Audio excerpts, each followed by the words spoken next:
Georges Tron, lui, est toujours en garde à vue ce matin. L'ex-ministre a passé une deuxième nuit dans les locaux de la PJ de Versailles. Adrien Gindre, vous êtes sur place pour BFM TV. Accusé d'agression sexuelle, Georges Tron dément toujours en bloc.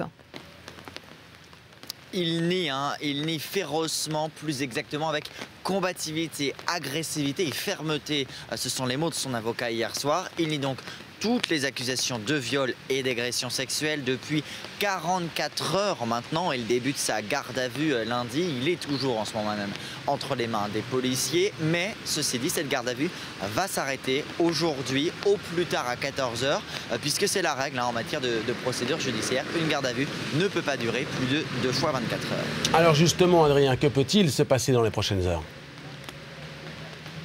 Eh bien, quelles que soient les déclarations de Georges Tron d'ici tout à l'heure 14 heures, soit il sera remis en liberté ou placé en détention provisoire. Ce sont les deux possibilités, sans que cela préjuge du contenu de cette garde à vue ni d'une éventuelle responsabilité de Georges Tron dans cette affaire. Sur le plan de la procédure, il y a 3 possibilités. Soit le parquet estime qu'il n'y a finalement pas lieu de poursuivre davantage et les poursuites sont closes. Soit à l'inverse, il estime que tous les faits sont établis et que l'on peut dès maintenant juger Georges Tron. Cela paraît assez peu vraisemblable.